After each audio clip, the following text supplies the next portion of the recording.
Bonjour, bonjour, mes amis. It is delightful to have you all here this evening or afternoon, depending on your time zone. And I am joined by our most wonderful Dr. Tracy Steady Hardcastle. And this evening, we are going to be diving into breast cancer and understanding how do we approach this, both from a surveillance and prevention perspective, in a way that goes beyond what we've kind of heard a lot about, that being BRCA? What can we do beyond just simply knowing our BRCA status? Dr. Steady, hello, Medell. How are you today? I'm very well. How are you? I'm good. I'm good. I'm calling in from a different location. I'm calling in from California, and so it's warm here, which makes me categorically happy, even though I'll be without my cats this evening for those that are often on the webinars and see my friends. Yeah. Yeah. And I saw in the chat just coming into this, we have some people who are calling in from fun places too. Angelina, it sounds like she's on the water, and I am officially jealous. I thought I was doing well in California. She's on the water. I think she won tonight. And you're East Coast, correct? Yes. And it Nice. was actually pretty nice today. I love it. I Yeah. love it. You're a little bit winning too. Maybe not as Yeah. much as Angelina, but you're winning. All right. So let's jump into today's topic. So I wonder if we can start our conversation between you and I as firstly, why do we care about breast cancer? Obviously, it's a horrible diagnosis, but I want to really ground us in the fact that 1 in 8 women in the US are going to experience an invasive cancer or breast cancer diagnosis within their lifetime. And that's a very large number when you think of that women comprise approximately 50% of our population. Well, and if we think about, seven other women in our lives, Yeah. right? That means one of us, one of the eight, will experience that. And then when you think about it in that way, I think it really hits home. Yeah. Yeah. Yeah. And I think it, I don't want to start this webinar with a sense of fear, right? I think the really beautiful thing that's happened with so much focused research around breast cancer, 90% of those that are diagnosed, at least within early stages, they have incredibly high 5-year survival rates. So this is not a death sentence. We're talking about nonetheless very life impacting because oftentimes some of the first measures that are being taken are not necessarily a lumpectomy, but a full mastectomy, a full removal of breast, which is even if you're, surviving, you're part of that 5-year survival rate, that may not feel good. So this is something that is impacting a lot of people. Absolutely. And it's actually not impacting all people equally. So we need to address that a little bit. Black women Yeah. have a 40% higher mortality rate Yeah. from this. And there's a rise, especially among younger people, and that is not evenly distributed. It is higher among Hispanic and Black and Asian women under 50. But Yeah. once again, this is not to be fear based. It's just to Yeah. be educational. So Yeah, but I want to pull out something you said because I would offer audience this is really important for you to understand. So typically when we talk about breast cancer, and this is really reflected in the way that doctors tell you to go about your screenings, and we're going to talk a lot about screenings later, so hold tight. But a lot of the screenings are designed around our typical belief that breast cancer happens in and around the point or just after menopause. So we really start from a medical perspective vigilance in and around 50, and we're kind of becoming a really aggressive around 60 because on average it's a 62-year-old woman that is diagnosed. But what Dr. Steady is saying here, and this is very true, those numbers are starting to creep down. So in 2023, JAMA, which is a happy little medical journal that people with glasses tend to wear or tend to read often, they reported that year over year there's a 2% increase in the diagnosis of often advanced breast cancers in younger populations, specifically between 20 and 40, right? And those are populations that by and large aren't being screened for because traditionally they were not a population that saw high incidences of breast cancer, right? So to Dr. Steady's point, we're seeing higher numbers in those populations, those two populations that we're not expecting to, right? And that we're not necessarily screening as we should be. And unfortunately, for those that sit within African dysporas, Pacific Asian dysporas, Latin dysporas, it tends to be a more severe disease, a little bit more of a, especially at time of diagnosis. Yeah, so. And sometimes when it happens for younger people, there can be a misdiagnosis first because it's not expected. And so, and it's, they don't get screened, insurance won't pay for it. Sometimes mammograms aren't available in their area, or at least aren't available to someone their age. And so, um, fortunately, we're going to be able to make some shifts in how that works. And that's really Yeah, good news for everyone, because the yeah, sooner things can get detected, the better people's chances are of dealing with it in a quick way and surviving it. yeah. I I love that you raised kind of that misdiagnosis element, because I think especially when women are empowered or people are empowered with the idea of my doctor may not jump at this at first and advocating for themselves, they shift that diagnosis. And I think when we talk about cancer, the conversation needs to shift from, oh, I have BRCA, therefore I'm going to get it, to what can I do in order to mitigate genetic risk, in order to mitigate whatever risks it might be. So on that happy note, why don't we start talking about BRCA? Because when we talk about breast cancer, BRCA tends to be one of the first things that's jumping forward. Women are like, oh, I do or do not know my BRCA status. Women may say, oh, I know I have this family member, that family member with this status. And that tends to be a focal point of the conversation. So Dr. Steady, what exactly is BRCA? How did it become so popular within the breast cancer space? So, BRCA is a type of genetic mutation. And people with those mutations do face a significantly elevated risk for breast and ovarian cancers. But Mhm. fortunately, it's also one of the most studied genetic mutations. And the information that we gain from knowing someone's status really helps with treatment. So that's a really good thing. And I think sometimes people feel afraid of doing testing because they don't want to know what the Yeah, answer is. And yeah. I would encourage people to not be afraid of testing, because it can give you information that then is actionable in nature, Yeah. right? You can do something with it. It's not just information for the sake of information. Not that I do sometimes like information just for the sake of information, but that's a completely separate issue. Um, You're practical. so, um, so, um, yes, sorry, Yeah, totally no, lost I my train of thought by making fun of myself. So all good, girl, all good. it happens. It happens. Okay.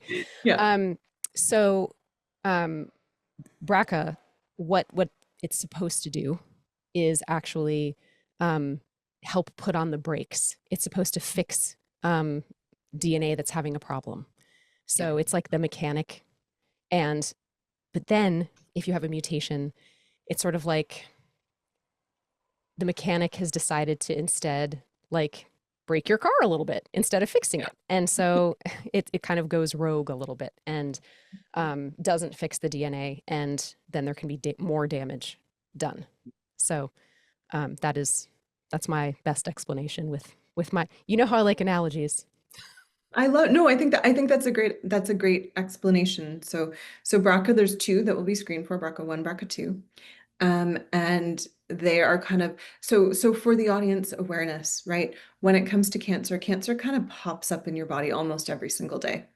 And what the immune system's job is, and BRCA's part of this, right? Part of this surveillance system is to say, ooh, I see cancer, and I'm going to say no, right? And there's several different mechanisms that are going to be like, no cancer, not today, and we'll get rid of it. That's the really cool thing about our body. Cancer is just this incredible growing of cells, and sometimes the body can say, not today.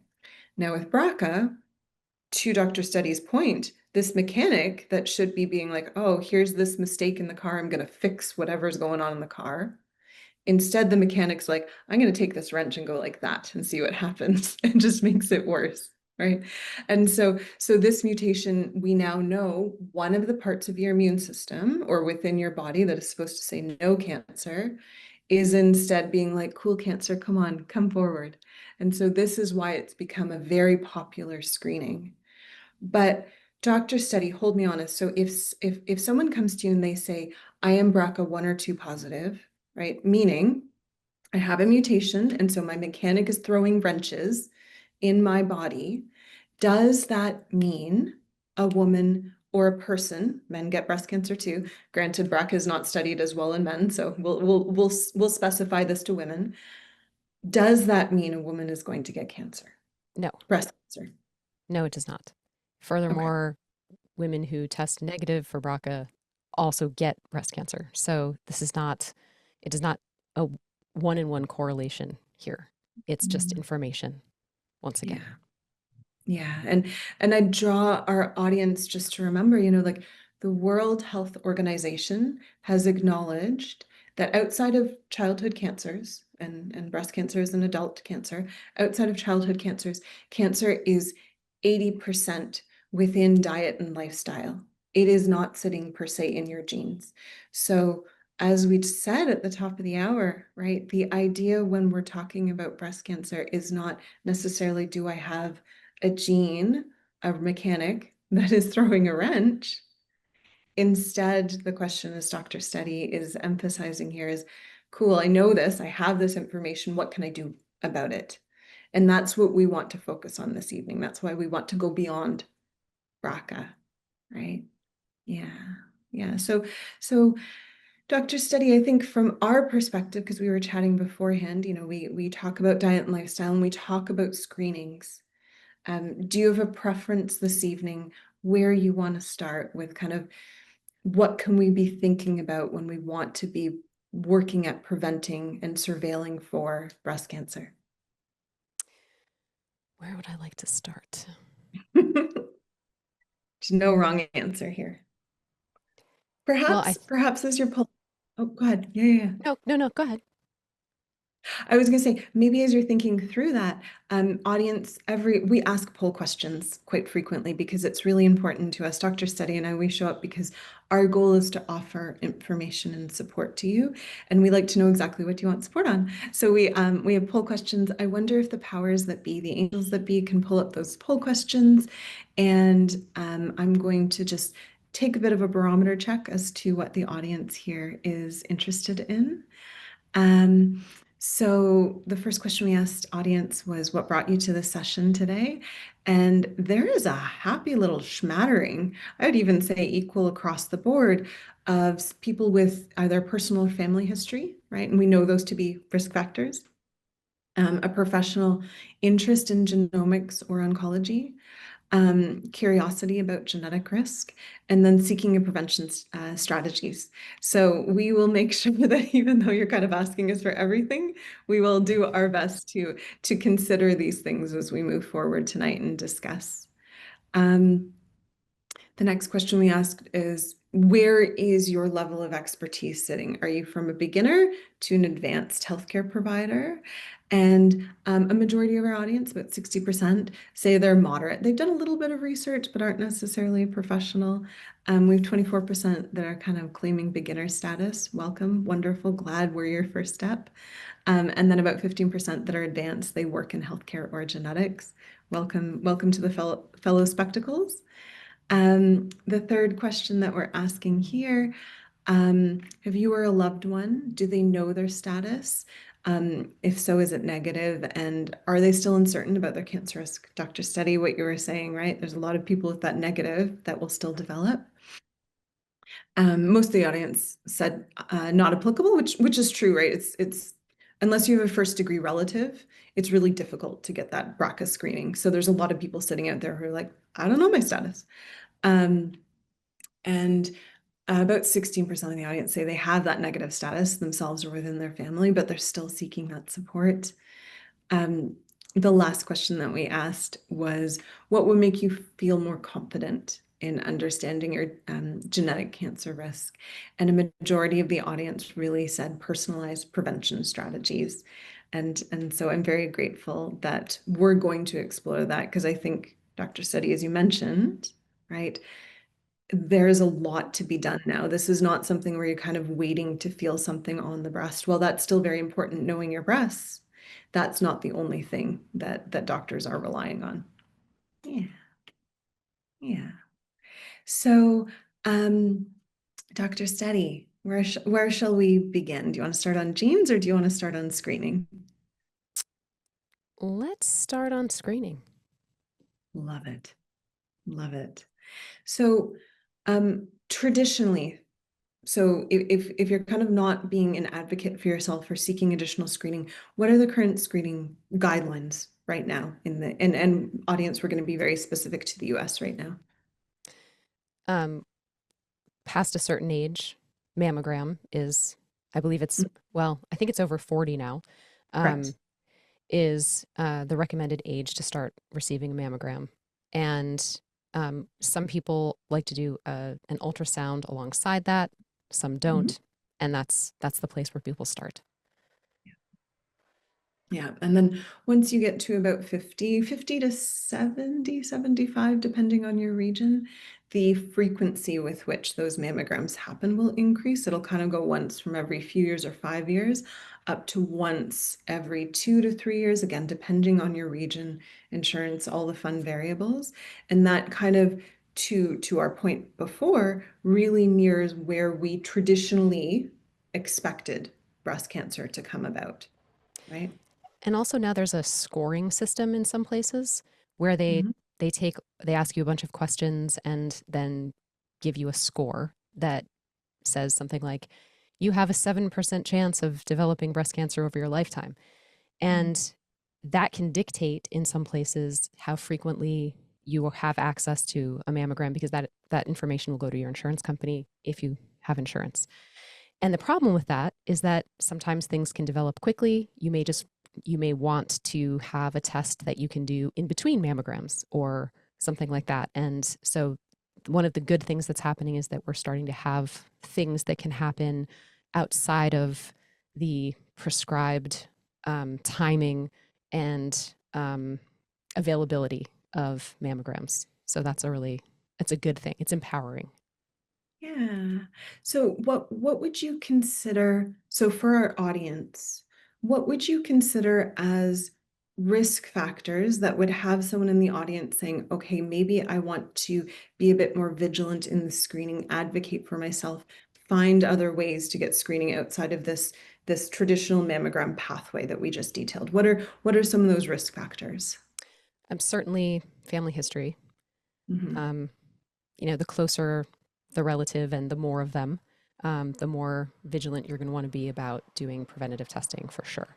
And then also, if you have your if you have your genetics, your DNA 360, for instance, and there are certain things in there about your detoxification and metabolism of estrogens, things like that, Mhm. then there are things that can be done, which is why we do those tests, Yeah. to help decrease the risk that you have because of those genes. But also just knowing that you have them is a good reason to do some more testing, I think. Yeah. Those are the Yeah. first two things that popped into my mind. No, I love that. I think to that list, I would want to add, and this is a niche one, any radiation exposure. So sometimes a pediatric cancer, you might want to be screening a little bit earlier. And I think additional to that, we see a lot of emphasis of the longer the estrogen exposure that you have. So meaning maybe you started periods really early, or you didn't have those protective years of, having a child that tends to be protective against breast cancer. Those sorts of things might also want to factor in to your decision, as well as diet and lifestyle, right? And Diet and even where life. you live, what you're exposed to in the air and soil and everything around you. Yeah. Yeah, that's a difficult point because you can't necessarily always control where you live, but knowing if you live in a polluted environment that you may want to consider, increasing surveillance. So, Dr. Seti, outside of mammograms, what are some options that we can think through? So DNA company, I'll be candid. I want to be more direct and kind of where I'm going here. We have two different options. right? And differing degrees, but very valid options that support the screening process. DNA, the DNA or the DNA breast 360, right? This is a tier test. Do you want to talk a little bit about that one? Absolutely. It's pretty cool because it's non-invasive and Mhm. it just use your tears. It analyzes proteins in them, and you get a clear result of clinically significant, which is positive, or not clinically significant, which is negative. And it's measuring inflammatory activity. And so if you get a clinically significant positive result, then that's okay. It's time for me to get some more testing. And it has a sensitivity rate of 91%, which is really good. So it can detect things at a more subtle level, and it's really good for people who are younger and may not have access Mhm. to mammograms, or who live in an area where it could be difficult to get one. So that's really it's a really exciting new technology, because it's you could do that every year if you're in between Mhm. mammograms, or if you can't get one, or your doctor is like, no, you're not um, you're not the right candidate for this, then you can actually be empowered to take testing into your own hands, or in your own eyes, as the case may be. Yes. Oh, very funny. I like Yeah. that. That's clever. So, Thanks. so, so to dive a little bit into the science behind this, this isn't a diagnostic test, as Dr. Seti was saying. It's not going to say yes cancer, no cancer. Instead, what it's looking for is as as cancer begins to develop in the breast, there's an element of there's a very inflamed environment with which it's doing it. And when we think about inflammation, as general as that term can be, we have to boil that down to different proteins, right? Different proteins and enzymes, et cetera, that are going to enable that inflammation and create that environment where cancer is possible. So what this test is doing is it's looking at tears, and tears are, this is a fancy word, ultrafiltrate. Really, it's saying it's kind of like blood, except it's filtered the blood out. So it has those proteins, and we're checking for those proteins in the tears. And if they're present, that means that there's a presence of inflammation in the breast, which is either going to be one of two things. It's kind of seeding a space for breast cancer, or it's indicative of that space. So if you get a clinically significant result, it does not mean you have cancer, but what it does mean is you want to really pursue further diagnostic testing, right? And I think this is, you've mentioned this, this is very powerful for younger people who were seeing this emergence, this greater increase of breast cancer within, but aren't typically offered access to mammogram, or for those in mammogram deserts where they don't have access to it, be it for financial reasons, or it takes a day or two drive to actually get to a center that can offer that. Yeah. Yeah. So the other technology, and this one tickles all my science love and all my nerdy love, something called the liquid biopsy. And this is fun because it's something that's evolving. And I think when you and I, Dr. Seti, started playing with it, that's how clinicians sometimes refer to this, when we started playing with it, right? It was very much on that diagnostic side. And the interesting thing is it's starting to be brought more into the treatment side of things, but let's focus on the surveillance side. So liquid biopsy, what is that technology? What is that? Because usually when people hear biopsy, they think a physical needle that takes a sample and then analyzes it. What are we talking about when we're talking about a liquid biopsy? I think you will do a better job of explaining this than I will. Fair enough. That's true. I get really excited about this because this is really cool. For those that listen often, I want to be a cyborg one day, so I get really excited when technology comes in and helps me do things, be it, testing, whatever it is. So here's the cyborg. What it does is it takes a blood sample. Okay, so it's a serum sample, hence liquid, right? And what it's doing is it's effectively scanning that blood for every little bit and byte of DNA. Okay, and so think about when you have cancer growing, remember it's this crazy uncontrolled growth of cells. And when that's happening, it's not like those cells are just kind of sitting there. Sometimes because it's so quick, they're not making great cells. And a lot of these cells are going to fall off. And when they fall off, they're going to get caught up into the bloodstream because they have to be filtered and cleaned out through liver, through kidney, whatever it might be. Okay. So what Liquid B is doing is it's taking that blood that is going to have that DNA evidence of these little cells that have fallen off, and it's leveraging technology. It's indexing every little ounce of DNA that it sees, okay? And then it's saying, hey, are we seeing DNA patterns that match known cancer patterns? Okay, so it's asking the question in your blood, is there evidence effectively of cancer mutations, cell-free or tumor-free? And so it will then trace back and say, hey, yes, we are seeing some in a significant amount. Remember, again, every day body is seeing cancer and every day body's saying, no, not today. We're talking about significant amounts. And it's saying, hey, we're seeing this, and not diagnostic. It is not saying you do or do not have cancer, but it is saying you really, really, really do need to go for follow-up workup, because we are seeing evidence of this within body. And then that really can prompt, um, trip to doctor, trip to oncologist, who can then order up that more confirmatory study, that actual biopsy or whatever the case may be, right? And so again, it's this really neat way of checking in with the body and saying, hey, body, is there any cancer growing in you? And do you need some help? Because I think, Dr. Study, this is a bold statement, and so please clock me if it's a little bit too bold. Okay. I think in our lifetime, we're going to see, and I would even say maybe even the next decade, we're going to see cancer be this death sentence and shift really into a chronic disease. And it's really, so long as you catch it quick enough, you will be put on a regime, an immunologic, or whatever it might be, whatever that intervention might be, and it won't be a death sentence. It'll be just something that the body manages. And I think Liquid B is kind of that early detection technology that gets us to that realization. Is that too bold of a claim? I don't think so. Yeah. I don't think so. And I like to live in hope also. So that's a good place to be, I think. Yeah. Yeah.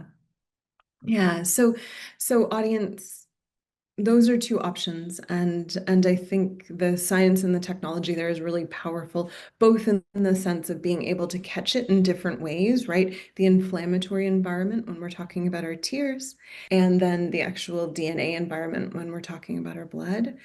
A lot of you that said, what about prevention strategies? So screening is absolutely prevention insofar as if you can clock it, catch it early, there is prevention there, because it's a lot easier to address early stage breast cancer than it is later or metastatic. Why don't we now transition into the conversation of, so you have a DNA 360, how do we leverage this to the end of, that 80% of diet and lifestyle is what will curate what goes in. So how do we leverage that, right? Dr. Steady, do you want to talk to us a little bit about hormone profiles, in particular, how they'll influence estrogen and estrogen exposure over the course of a lifetime? Absolutely. Yeah, I like talking about hormones all day I long. know. And I love listening to you talk about hormones because you're amazing at it. Um, so some of our genes help to, um, some of them transform one type of hormone into another hormone. Some Mhm. of our genes help to um, break down the hormones into other substances that can then be passed out of the body. And they do that in different pathways. And our genes regulate how well, how efficiently they do that. And I don't know if you want me to get into specifics of genes or if you just want me to just kind of Oh, dance around it jump into generally. it. Um, No, jump into it. okay. So, so the first place to start, I think, would be yeah, all right. So I have my hormone chart in my head and I have to figure out where in the chart to start. Um, so with estrogen in particular, um, it's going to start to break down um, okay, sorry. No, you're Um, good. I'm going to start with but I wasn't going to talk about this in this way. So I'm trying to filter my nerd brain out of this situation. Okay, deep breath. Okay. We're we're with you. Yeah. Okay. Thank you. What I'm actually picturing is the Dutch test chart. I'm picturing where it starts with the different types of estrogen and then where they break down and then how they're methylated or glutathionization or Yeah. sulfation or Yeah. glucuronidation. So just so you know what the picture is in my head. So I Yeah. guess So, I might as well mention that a nice yeah. thing to do sometimes, especially if you have your genetics, is also to do some kind of hormonal testing that tells you how your body is actually breaking things down. Because even if your genetics say that you're doing it really well or that you should be, you Mhm. may have exposure to something like BPA or some other sort of forever chemical type of Mhm. situation that is impacting your ability to detoxify. So now that I've gotten that out of the way, um, Yeah. so And so audience, just to ground you, she's talking about two different tests here. One's 360 that really looks at genes. And so genes are going to tell you what is your body's base propensity towards creating different hormones? Are you someone that creates a lot, someone that creates a little? If, what type are you more bound to be making estrogen sort of hormones or more androgen? So knowing that, and then Dr. Seti is wisely also saying genes aren't everything. Genes play with the environment.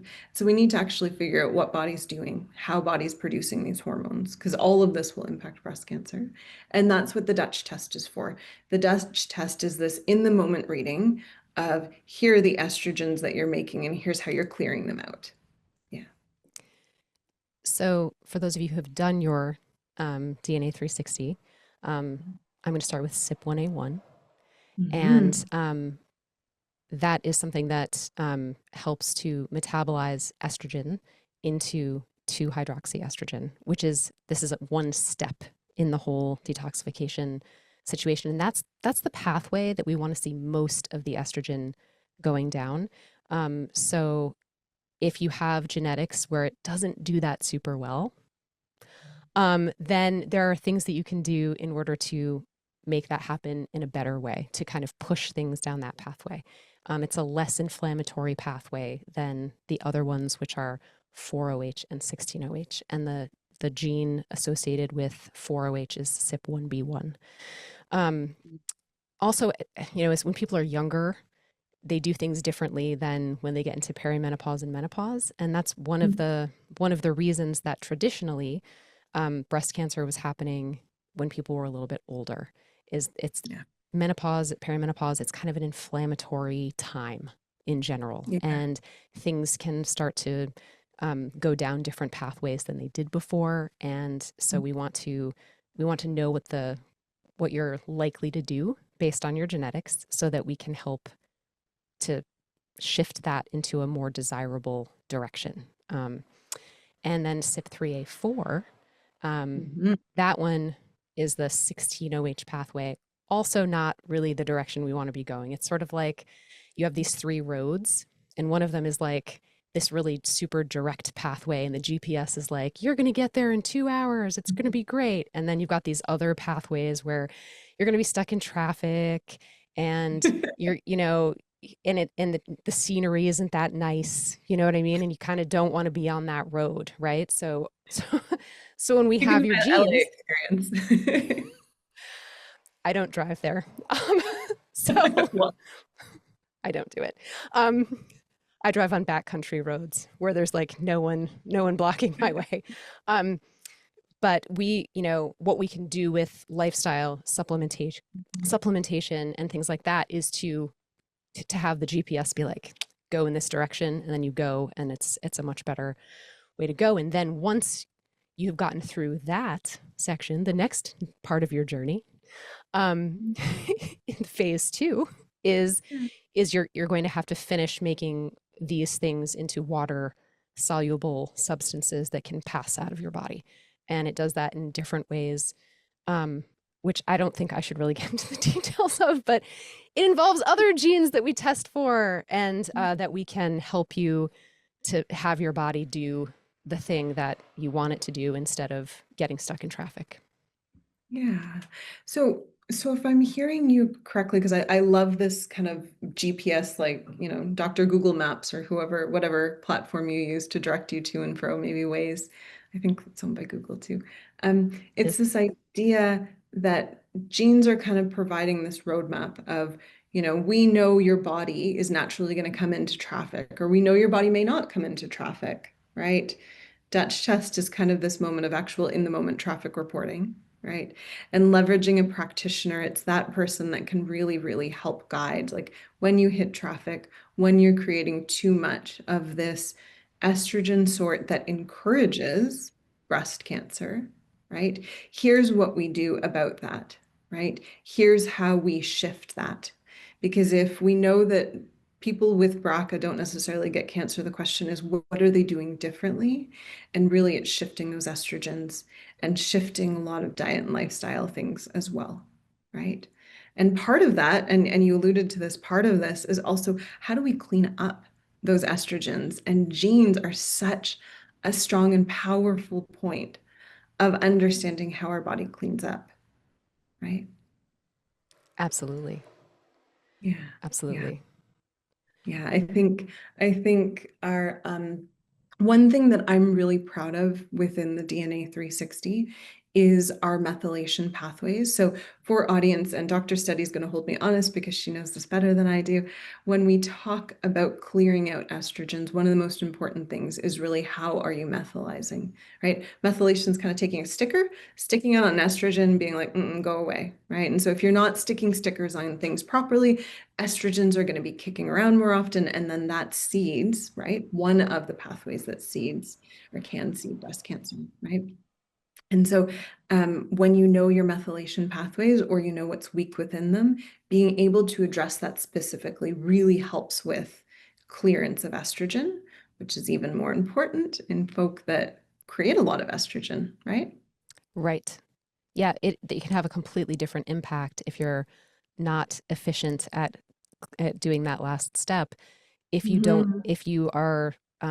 if you're going down one of the pathways and you have strong other ways of clearing these things, of making them water soluble, so that basically you can urinate them out, because Yeah. that's one of the also through the also through your colon. That's another exit strategy. Mhm. So, Very just important. speaking to that, our gut health is important for detoxifying estrogens.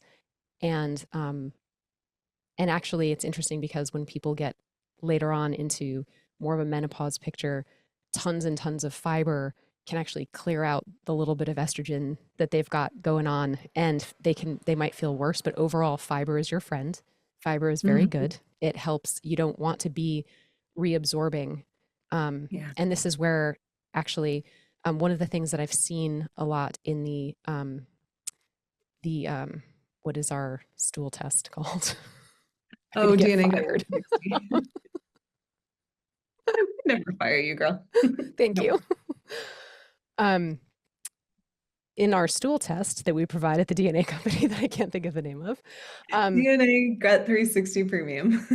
that was so easy. I don't know why I couldn't think of that. Probably all of our audience members knew that. Um, if there are certain things that if you see them, you know that you're reabsorbing some of these estrogens more than you should. Um, now I'm totally flustered and can't think of the name of it. We're going to come back to that because it's very important. And if you No, see that so biome, the I can't say this one. Are you talking about, estrobolome, yeah, that thing that I can't say? right? But the calcium D-glucarate, um, Mm. it there's a if you have a high level of something, then you want to take the calcium D-glucarate in order to lower it, because that you can just Oh, reabsorb as you're yeah. detoxifying. It gets into your colon and then it just gets reabsorbed again because of this particular thing that I can't think of the name of because I couldn't think of the name of the test. So That's just be okay. patient with me. I'll get there eventually. I promise. Words are tricky at the end of the day. I think like one thing that's very interesting to me as we navigate a lot of these conversations around prevention is how precise and exacting medicine has become to the end of knowing current state of body and then knowing how we can shift.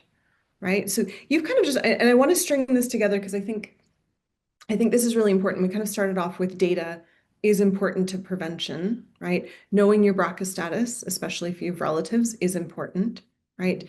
We're offering that from a DNA 360 perspective. That gives insight into how are you making, clearing your hormones, very important, right? We're saying things like DATRA urine metabolite test can really specify, are you creating those disadvantageous hormone metabolites? Are you clearing things properly? And now we're also talking like from a biome perspective. The biome can also really strongly speak to, are you clearing all this out? So there's a lot of different data points, data and testing to an extent in an intelligent way is what I'm hearing is really important to the prevention of. Is that a fair statement? Yes, absolutely. And it's beta glucuronidase is the name of the thing, and it's in our Yep. test. And Yeah. my point is that there's a physical there's tests all along the way that can Yeah. be done to see how your body is doing the thing. And so that's what you were saying. Yeah. We're in a really exciting time We because are. we have so much more control over what we know and what we don't know and how we get that knowledge than we ever have before, because there's a lot of direct to consumer testing that can be done, and then Yeah. you're armed with that knowledge. And Mhm. I just think that that's a really really exciting, really empowering thing. Yeah. Yeah. I agree because I think it's really easy to fall into the trap of everyone's going to get cancer, so why even bother? Because I would offer it's actually tending towards the opposite. We know so much now that not everyone has to get cancer, and we can shift things quite beautifully. I wonder before we transition into questions and answers, I want to make sure we also offer the audience outside of testing some things that they can be doing in order to really prevent that risk of uh, sorry, really prevent that risk of breast cancer. And so someone just quickly asked us, they said, hey, the anonymous function is disabled in Q&A. I would offer, it's only myself and Dr. Steady and then one of our moderators that's able to see that. So if just at the beginning of that question, if you want to put, please don't identify, we won't put your name there. We'll just read out the question. So it'll only be 3 people that see it, and no one else is going to see that name. And Dr. Steady and I have high levels of integrity when it comes to patient privacy. And so we'll treat you as a patient insofar as we won't disclose any personally identifying information.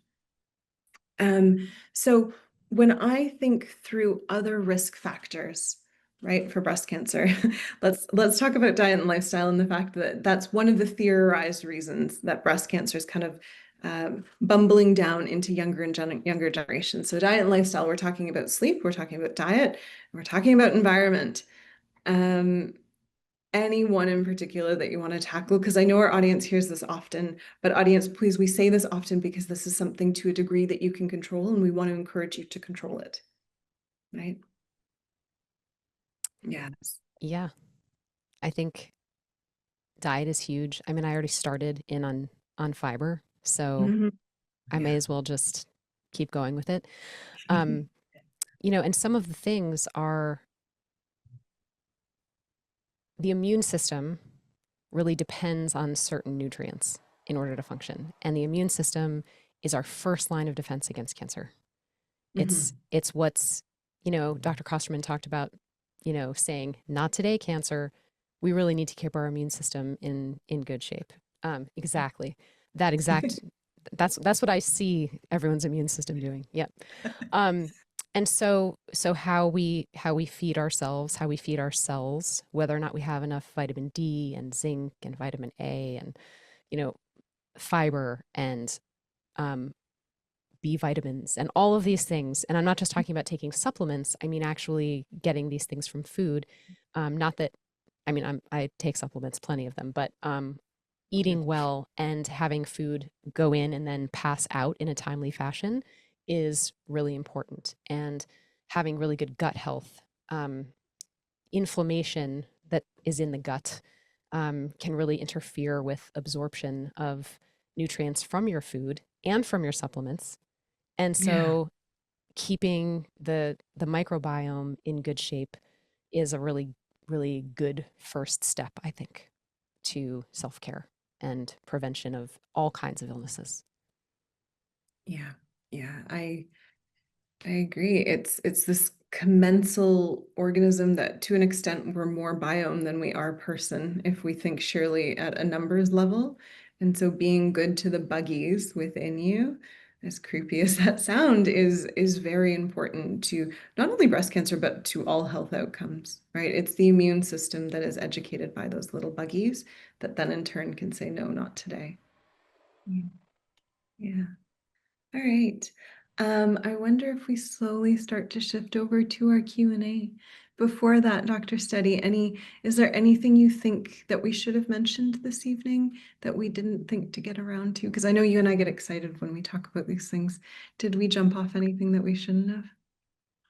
Probably, but one thing one thing that I think Mm, is kind of cool um, yeah.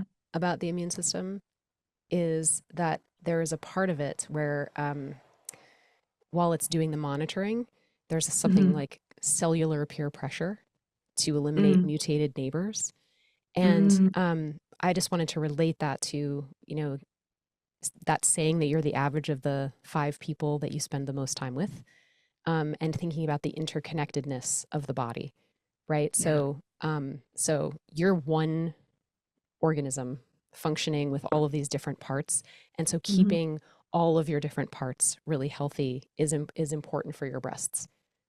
Because if you think of like your liver and your kidneys as like 2 of the 5 um, really close um, companions to your breasts and things like that, and really start to think about yourself as a whole. And you can also think about the 5 people you spend the most time with if you'd like.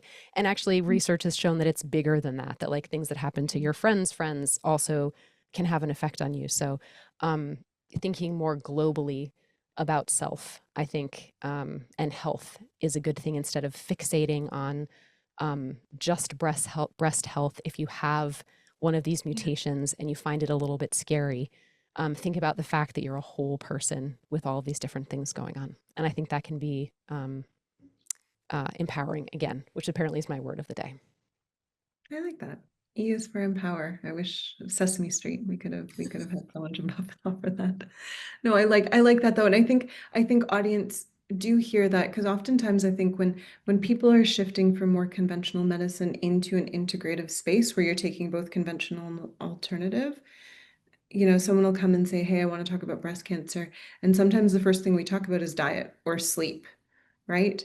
And that is to the end of, yes, we see incredible correlation in science, in research of like shift workers, higher incidence of breast cancer, right? Bad diet, higher incidence of breast cancer. And we're not doing a general thing. It's just that when you support diet, when you support sleep, to Dr. Study's point, you're supporting those 5 friends that then put peer pressure on breast not to get breast cancer. Yeah, that's a beautiful parting note. So I'm not going to offer a parting note because I want that to be our parting note. Let us jump into Q&A now, though. All right. And I think there's a few questions as to where we put in Q&A. So audience, there's a Q&A box at the bottom of your screen, the Zoom screen. If you click on that, you can type something in. And again, if you prefer your question, we tend to call out first names. If you prefer your question not to come with a first name, just let us know and zip is our lips. Yeah. All right. So Robin, Robin put a statement in here, and I thought BRCA was the gene that can prevent breast cancer. And that is true. So specifically when we're talking about BRCA mutations, right, what happens is you have this BRCA gene and the mutation prevents it from doing that prevention, right? Dr. Steady offered a really good analogy. BRCA is supposed to be a mechanic. You take your car to it, the mechanic identifies the problem and fixes it. When you have a mutation, instead, the mechanic is like throwing wrenches and making the problem worse, right? Or just being me with a car and breaking it. That's what I do with cars. It's good to know.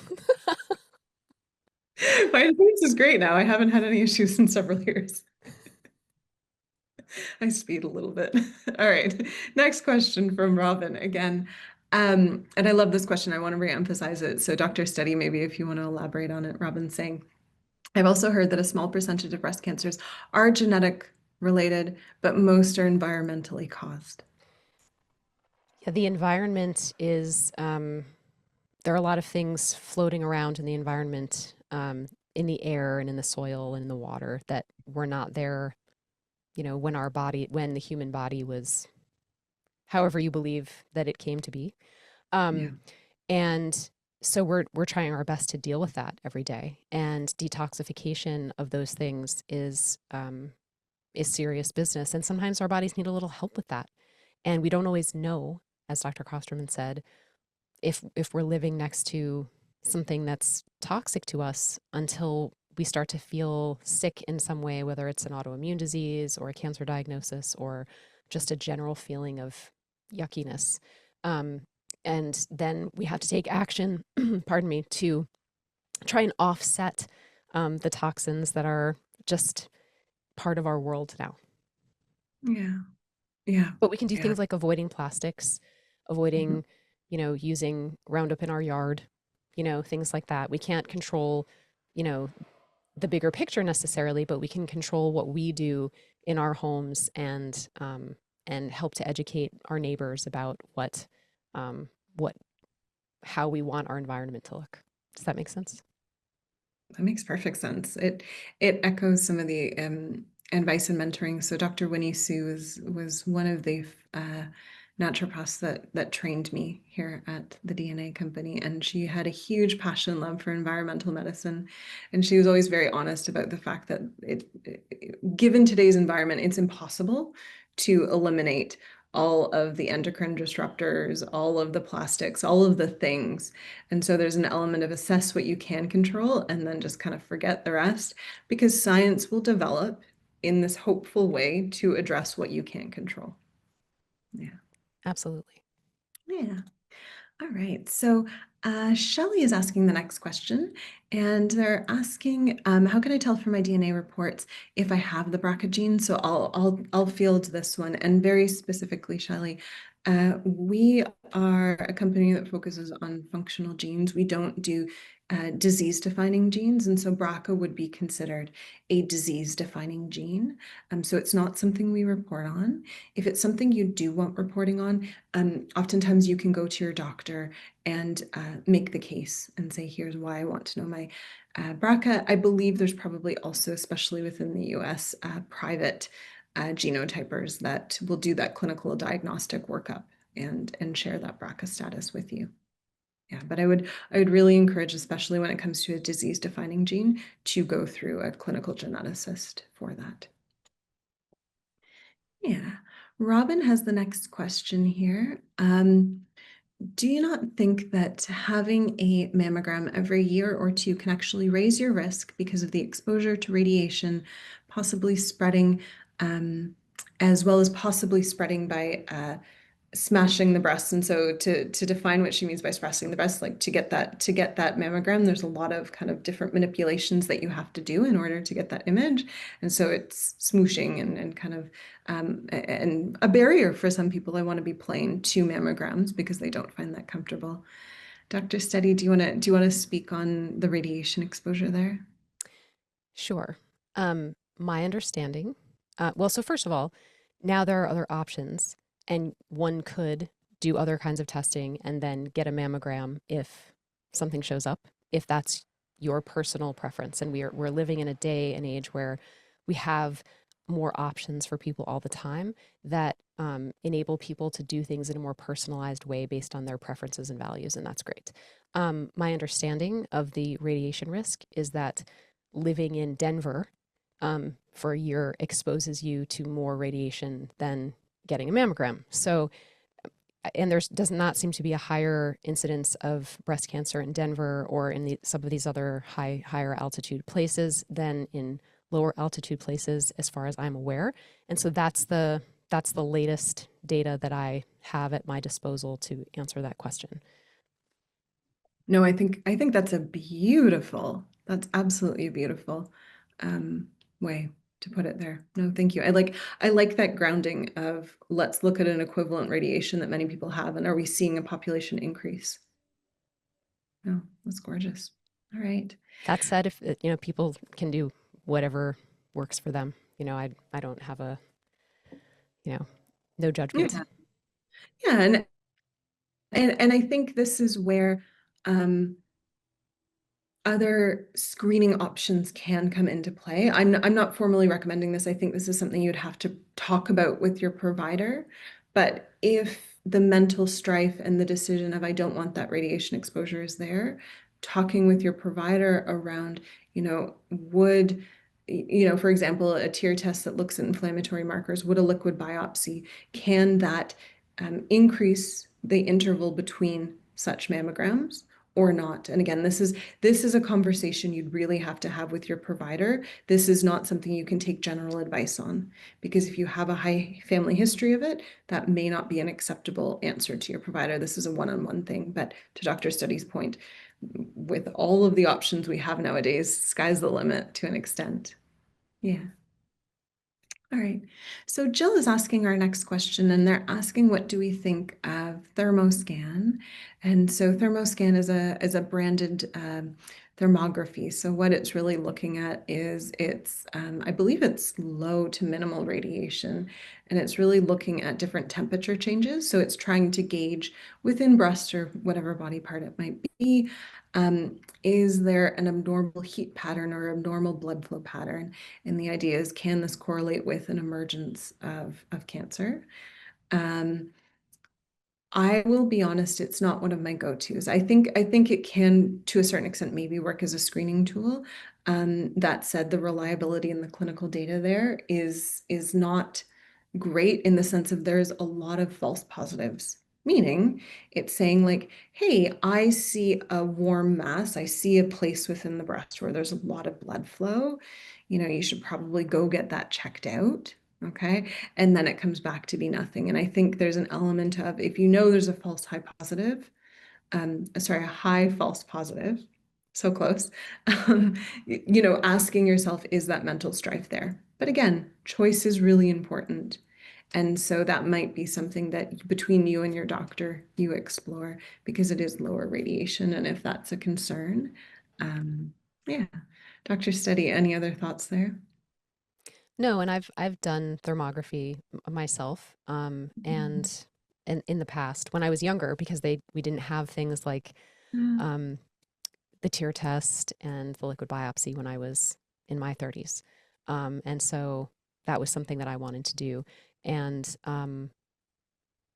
it was interesting, but I think that the risk of high false positives can be pretty stressful for people. And then what's the step after that? So if you get that, then do you just end up having to do something else anyway? So uh, and they're never covered by insurance. So that's another consideration for people. Yeah, and I love, thank you for offering the example of this was something you have historically done. And the reason I'm saying that is technology continues to evolve. And that was a great first step at the time, because we don't have current day technologies of here's a tear test, here's a liquid biopsy, right? Or, there's people doing ultrasound technology to look at, surveilling, especially for more dense breasts. So I don't want to poo-poo people who have done it, because I don't think that's warranted. But I would also take it in context of today, where we have so many other fun technologies that can support surveillance. If I were that age today, I would do something that was a little bit more precise. Yeah. Probably. That's just me, Yeah. having done it in the past and knowing what I know now. So Yeah. No, I like that. I like that. Okay. Our next question is from Kathleen, and I will take this one. She's asking, what if you've already had breast cancer? Would the tear test be good for monitoring? So I would offer there's two different answers to this question, Kathleen. So the tear test is not studied in the sense of recurrence, okay? In the sense that it's a new test to the market, and it's very much been studied in leading up to and confirming breast cancer, right? But it has not been studied in that aftercare. It is currently present tense being studied in that space. Now, why did I say there's a qualification? Had you had a breast cancer where there was considered complete cure, right? Oftentimes, if there's a mastectomy, there's considered complete cure. However, your doctor got to that point where they're able to say complete cure, you're kind of starting tabula rasa, blank slate. And is that test appropriate? Then yes, it can be in the sense of a new occurrence, something to be screening for. Again, remembering it's not diagnostic, it's part of that monitoring that can then further prompt other testing. Okay, so I hope that's a helpful answer for you, Kathleen. All right. Um, yeah, so uh, Dr. Study, this question might be right up your alley. Can you please elaborate on other genes that make estrogen into or transition estrogen into ways that can be then removed from the body? Kelly was specific to water soluble, but I want to kind of give a little bit more openness to the question because we don't want to just kind of pigeonhole the way that estrogen can be removed. Yeah. Yes. Um, so you're what I think of as I think of COMT. I think of Yeah. MTHFR. I think of MTR, MTRR, in terms of methylation being Mhm. one way of getting things out. And then also the GST genes, because using glutathione is another way of doing that. Um, Mhm. uh, you can also, I don't think we have anything specific for sulfation or glucuronidation Not yet. yet, but those would also be the other paths out of the body. And so if you look at your methylation profile and you look at your glutathione profile in your DNA 360, then that can give you some information about how well you are utilizing those pathways to get things out in general. Mhm. And I did that without being too much of a nerd. I'm really impressed with myself. You. Look at you. I love it. All right. Okay, so Robin is asking another question. Besides fiber, which some of us do not digest very well, what are some things you would suggest to help the microbiome? Yeah. Yeah, what are some things? Sorry, there's a little bit of okay. Oh gosh, this is so delightful of a question. Um, there's so many places okay, audience, get ready. Dr. Study and I are going to go crazy for a little bit. Um, the first two things I think through are the larger spectrum of diet and variety and things that the biome enjoys eating. And then I would also think through stress and tension within the body and how that feeds down to the biome. Dr. Study, preference as to which one we start on. Or do you want to add a third one in there? No, no, start wherever you'd like. All right, all right. So I think diet, right? I think when it comes to the biome, it is this beautiful living and breathing organism that thrives on traditional diversity. What do I mean by traditional by diversity?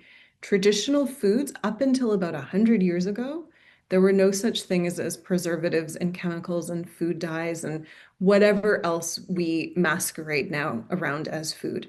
It either came from an animal or it came from the ground, and that was your food. That is what I mean by traditional. Okay. And diversity meaning we would eat with the seasons. We would eat different things. We wouldn't eat the same thing day in, day out, year round. So the first thing I would think through to support your biome is looking at traditional diversity, right? So am I getting all of my foods from either directly from an animal or directly from a plant, tree, ground, wherever that might be? And then am I eating a variety of things? Am I getting a lot of herbs and spices in there? Am I getting a fair share of kind of like fats, carbs, and proteins in there? All these things, while I always think of those things as feeding me being the person, they first and foremost will engage with the biome and they first and foremost feed the biome. Dr. Steady, any thoughts there? Any shifts that you'd want to add to that? Um, that was wonderful. I 100% agree. The other thing that I think about is the lining of Mhm. the intestines Good call. Yeah, and good what call. helps to make those strong. And so things like bone broth, things like omega Mhm. 3s. Mm, The wall of the intestines loves omega mhm, 3s. And then I also think about things like resistant starch. If you can't have fiber, like, you know, a whole bunch of kale for dinner, right? Not everyone mhm, can do that. But resistant starch, which is, if you have rice or a potato that's been heated and then cooled, then you can still reheat it, and that's okay. That's going to feed the microbiome in a very specific way without being like as fibery as, a bunch of raw kale would be. So fiber can look different depending on um, it doesn't have to be what we think of. I'm not saying Metamucil necessarily. I'm saying um, there are a lot of different things. Fruits, berries can have some people. So it really just depends. Like every single person is different, and mhm, so you have to work with yourself and probably with a practitioner to ease into mhm. um, fixing the gut. But things like bone broth and things like omega 3s can also really help with that as you go along. So those are the things that I wanted to add. No, I love that. I love that. And I think in regards just to stress, if the powers that be, we did a webinar a week or two ago that looked at the mind-gut connection and how there's incredible two-way communication between the two, insofar as stress of the mind will alter the gut, and then stress of the gut will alter the mind. And so I would offer, as indirect as this sounds, remember we talked about how do we talk about the whole body? How do we think about five friends? How do we think about five organs? Stress is something that's really important. As you reduce it, you can further help flourish your biome. And so that would be one thing that's not obvious, right? So I don't, Dr. Study, you might be a little better versed on this, but I would imagine there's study on those that meditate and the influence on gut and biome and how there's a positive interaction there. I would imagine there are excellent studies that I do not have at my fingertips at the moment, but meditation and stress relief techniques definitely impact all of that. And then we get a lot of our neurotransmitters are made in the gut, right? 70% of our serotonin. It's so there's this feedback loop there, right? Mhm. And people who don't make or who don't have a lot of serotonin going on in the first place, that could even be more of an issue if they cannot make it in the gut. Yeah, beautiful.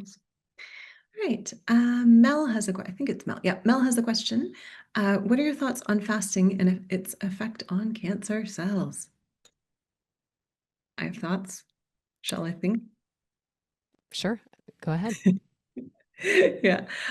So I would offer fasting as being very well studied as an adjunctive support and intervention alongside different cancer treatments, right? So the idea is, because cancer is this thing that is always growing, it requires a crazy, stupid amount of energy, right? By shifting how you offer your body energy, right, you can shift the susceptibility of cancer, especially too if you are taking a chemotherapy, if you're taking a radiation, right? Make it a little bit more vulnerable, because your body is very well adapted to, if you undergo a fasting protocol, you're not mentally going to be happy. Everyone loves food, but your body's like, cool, if I can't get food and sugar through my mouth, I'll have my liver make it, right? And I can support myself in that way. Cancer is not going to be as resilient because, again, it's this greedy, hungry little thing that hasn't thought that far ahead. And so fasting protocols can be wise as part of a treatment, but I will definitely qualify that's something you have to do with a provider, because when you do have cancer, you're putting yourself into a weakened state. And so you want to be supported along that road. Very helpful, but it needs to be a guided helpful, because it can also be things that, if you're losing too much weight or you're not doing it in a proper way, not properly timed to treatment, it's not going to be helpful. So I would offer beautiful thought. Just be very wise and work with a practitioner as you implement it. Yeah. All right. We have an anonymous question. that came in, and they were wondering about the reliability and consistency or general clinical helpfulness, so close, of the Dutch test. And so they're saying that, hold on, I'm just reading it. There's a lot of text here. The Dutch test is not always shown as so if you take one woman and you over 12 months, you take it always on the same day of the cycle, they're not showing it to be consistent across those 12 takings. And so some people think it's arguably not unhelpful. Dr. Steady, do you want to address this, Miss Hormone Queen? I'm so excited about this question. Okay. I know. I saw your eyes. You can see me chomping at the bit. So where I would use the Dutch test is to see how this person is specifically metabolizing the hormones through the pathways that we've been talking about. How much are they going down the 2-OH pathway, the 4-OH, the 16-OH? How well are they methylating? Because there are markers on there for that. If someone wants to see what their hormones are doing throughout the month and over time, I would do Mira testing instead. And so that is that it's less expensive. You can do it for longer. Once you have the analyzer machine, you only have to buy strips. You could do it every day for the rest of your life if you wanted to, and you could really track everything that's happening every single day in your hormones until you could come up with a pattern or not. Because some people's cycles have seemingly no rhyme or reason to them whatsoever. So, so in terms of how helpful it is, I find the Dutch test really helpful for seeing how people specifically are clearing these hormones out of their body, what they're turning them into on the way out, so that I can intervene with supplements and diet and lifestyle recommendations. That's when I would use the Dutch test. Whereas if I wanted to see, you know, when is this person ovulating? Do I think they might have PCOS?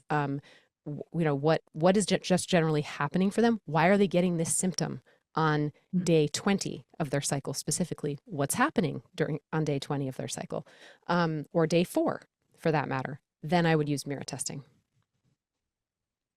Love it. Love it.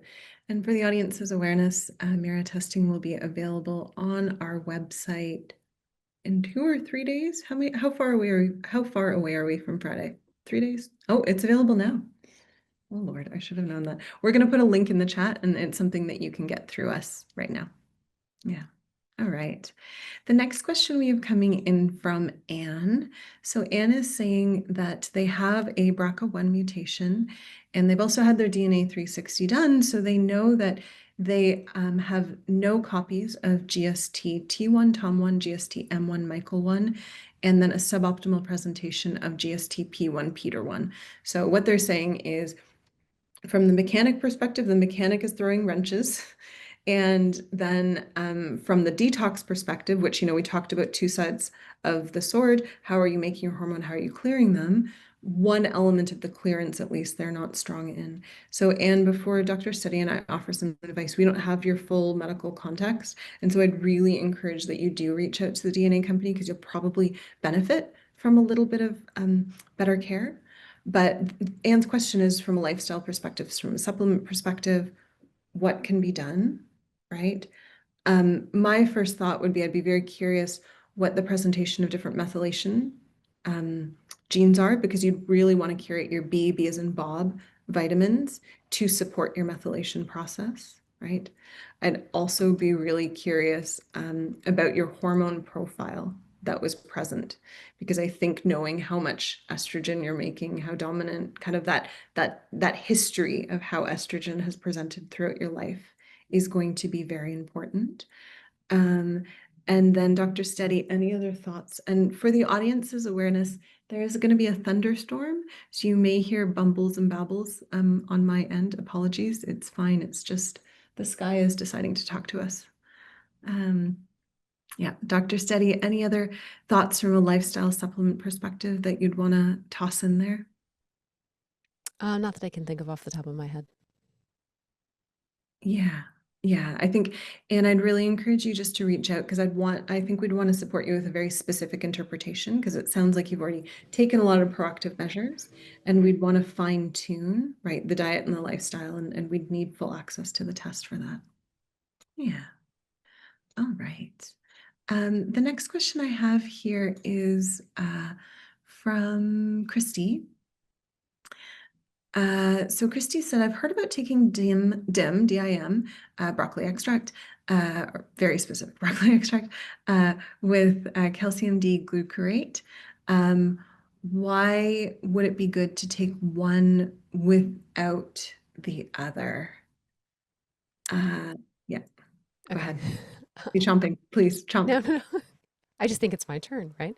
I know, I love Um, it. so, well, for one thing, if it turned out that you had a high level of beta glucuronidase in your stool test, then calcium D-glucarate you would want to definitely supplement with that. They do different things. And so it really would depend on what symptoms you were having, what your genes looked like, and how you were metabolizing things because they have different functions. DIM um, is going to detoxify things in one way, but also decreases estrogen directly in a way that calcium D-glucarate does not. It's only working on it in your intestines. That said, calcium D-glucarate can also inhibit the absorption of vitamin D.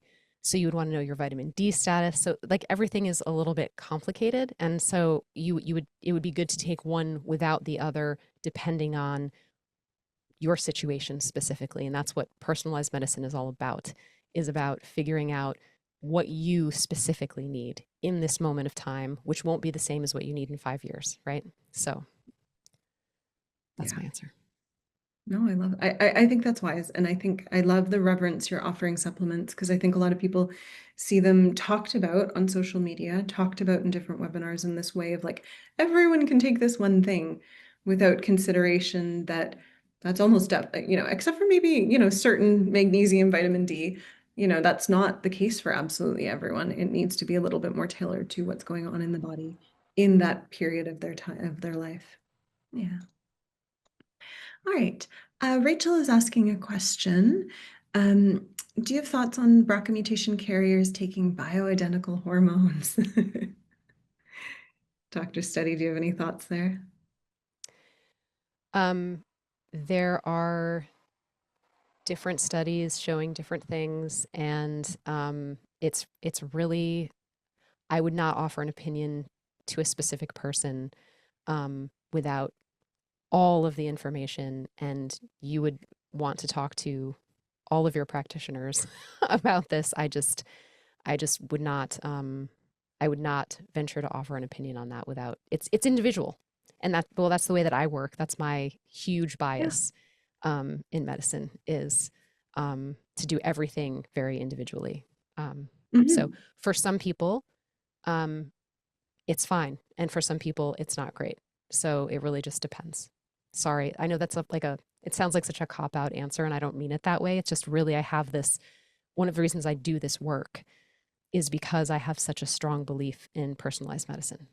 So, I think that's a wise answer though, because it really synthesizes what Rachel's getting at is kind of this debate of so we know in general that estrogen is something that is a risk, like high estrogen exposure is a risk factor towards breast cancer. So the idea is, should I not then supplement body with estrogen?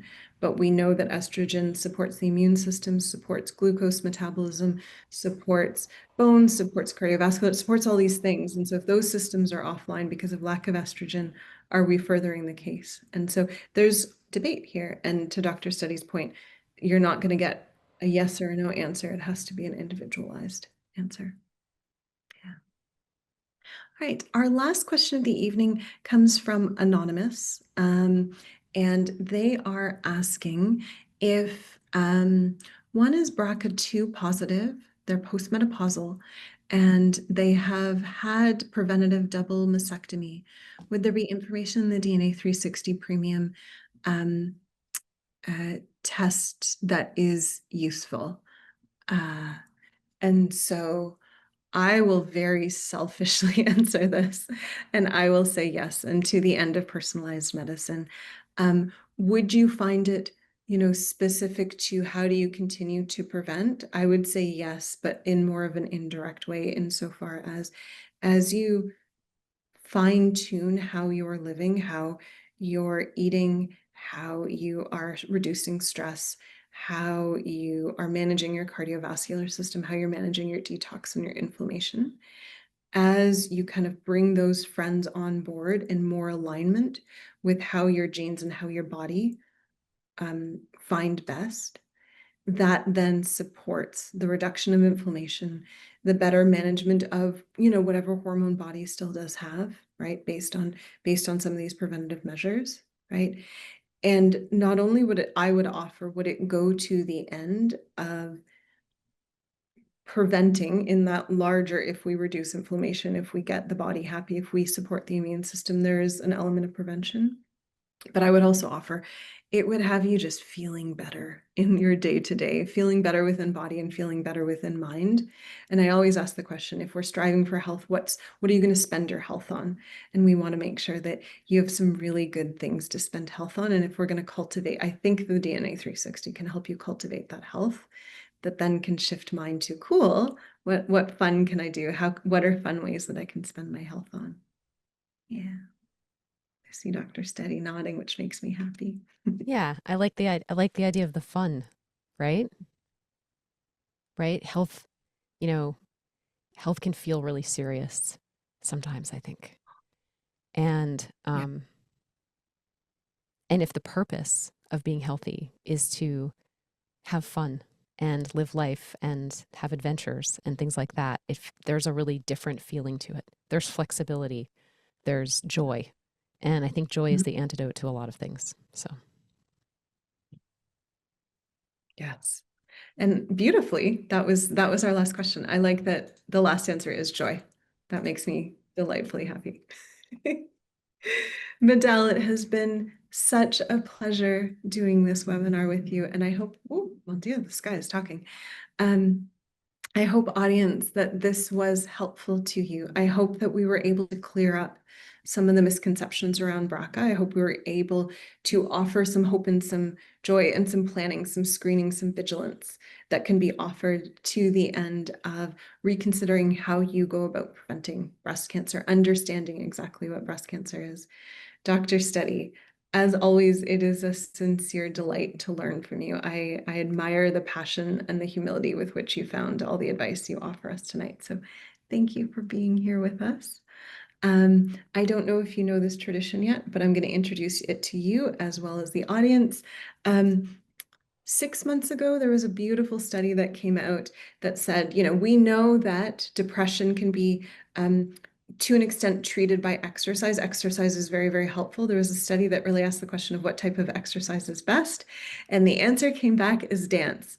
And of I knew that was consequence of coming. that, yes, you knew. That means every webinar we dance out, because every webinar we're trying to fight off the blues and we're trying to cultivate that joy. So, Medell, would you like to dance out with me as we say goodbye to our audience? Are you Of ready? course. Of course. Delightful. Au revoir, audience. We'll see you tomorrow night, where Dr. Steady and I are talking about all things methylation, which is so very related to all things cancer that we talked about this evening. Au revoir. Au revoir, mes amis. Au revoir.